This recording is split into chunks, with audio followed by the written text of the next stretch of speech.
Party के जिला अध्यक्ष श्री भोला सिंह जी और मंच पर विराजमान सभी पार्टी के वरिष्ठ नेतागण और पत्रकार मित्रों, लंबे समय से देश में लोकसभा के चुनाव की तैयारी चल रही थी। बक्सर में 7वें चरण का मतदान 1 जून को हुआ था और पूरे देश के परिणाम कल आया है। कल 4 जून को बक्सर का भी परिणाम कल देर रात तक घोषित हुआ।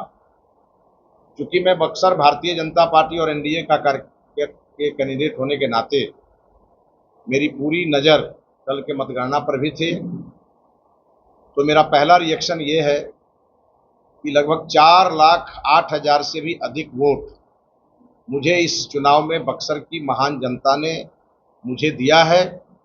बक्सर की महान जनता ने देश के माननीय प्रधानमंत्री आदरणीय नरेंद्र मोदी जी पर विश्वास किया है, भारतीय जनता पार्टी एनडीए पर विश्वास किया है और जो 2 महीने तक यहाँ मैंने सघन चुनाव प्रचार किए, मैंने जनता से वायदे किए और जनता के बीच रहकर काम करने का मैंने जो संकल्प लिया था, बक्सर की महान जनता ने 4,08,000 से भी ज़्यादा वोट दे करके मुझे अपना ऋणी बनाया है।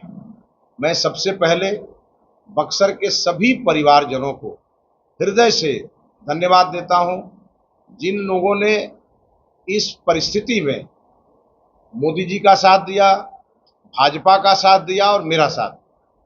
मैं भी उनका साथ कभी छोड़ने वाला नहीं। यह जनादेश हृदय से स्वीकार करता हूं। यह जनता का दिया हुआ जनादेश है और इस जनादेश का मैं सर झुका करके सम्मान भी करता हूं। जो इस चुनाव में जीते हैं, मैं उनको बधाई भी देता हूं। यहाँ से सुधाकर सिंह जी जो इंडी गठबंधन के उम्मीदवार के रूप में जीते हैं, उनको मैं हृदय से बधाई देता हूं। चुनाव में हार जीत होती रहती है, हार को भी स्वीकार करना चाहिए और जीत पे इतराना भी नहीं चाहिए। ये मैंने दीनदयाल जी से सीखा है, मैंने अटल बिहारी वाजपेयी जी से सीखा है और मैंने मोदी जी से और भारतीय जनता पार्टी से मैंने सीखा है। और इसलिए तनिक भी मन के अंदर न कोई उदासी है, न मन के अंदर कोई घबराहट है और न मन के अंदर कोई थकान है।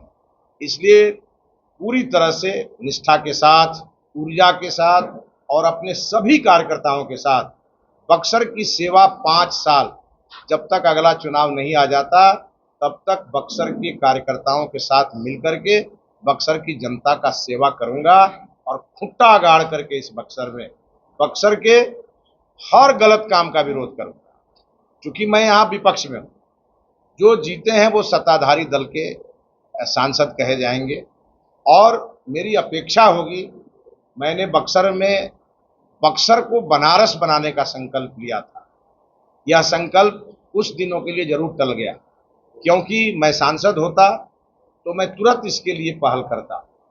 अब चूंकि मैं सांसद नहीं हूं, पार्लियामेंट में नहीं बैठ सकता, मेरे पास सांसद का लेटर पैड नहीं है, इसलिए बक्सर को बनारस बनाने का जो मेरा सपना था वो थोड़े दिनों के लिए रुक गया। लेकिन बक्सर को लंदन बनाने वाले लोग, बक्सर को अमेरिका बनाने वाले लोग, जो राष्ट्रीय जनता दल के उम्मीदवार ने अपने चुनाव में ये वायदा किया है कि वो बक्सर को अमेरिका और लंदन बनाएंगे, मैं इंतजार करूंगा कि वो बक्सर को अमेरिका और लंदन जैसी बक्सर बना करके दें। यदि उन्होंने बक्सर को लंदन और अमेरिका बनाया तो अगले चुनाव में मैं उनका भी समर्थन करूंगा। इसीलिए मैं हर हाल में चाहता हूं कि बक्सर का विकास हो, बक्सर में अमन शांति और चैन रहे और बक्सर आगे बढ़े, क्योंकि बक्सर एक सामान्य लोकसभा नहीं है।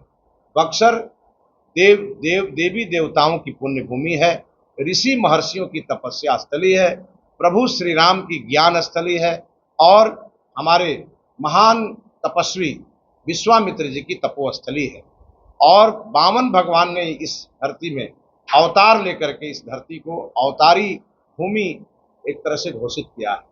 इसलिए मैंने अपने जितने मेरे संकल्प थे उन सभी संकल्पों को जनता के सामने रखा था। मुझे इस बात के लिए मलाल रहेगा कि जिस समय ये राम वर्ष था और जिस समय यह चुनाव हुआ, ये राम काज के लिए चुनाव था। प्रभु श्री राम ने सिखाया है समाज में कोई भेदभाव नहीं होना चाहिए और इसीलिए जब वो लंका की लड़ाई लड़ रहे थे तो किसी राजा का उन्होंने सहयोग नहीं लिया। उन्होंने उन वंचितों का सहयोग लेकर के और रावण जैसे प्रतापी राजा को हराया था। और प्रभु श्री राम ने सिखाया, रावण भले ही पराक्रमी राजा था, ब्राह्मण था, लेकिन देश के किसी ब्राह्मण ने रावण की पूजा नहीं की। देश के सभी ब्राह्मणों ने राम की पूजा की, और यही हिंदू और यही सनातन धर्म का कर्तव्य भी होता है। मैंने बक्सर में यह महसूस किया कि बक्सर में राष्ट्रवाद जातिवाद के कारण हार गया। मैंने बक्सर में महसूस किया कि बक्सर का विकासवाद कहीं न कहीं क्षेत्रवाद के कारण और कहीं न कहीं परिवारवाद के कारण हार गया।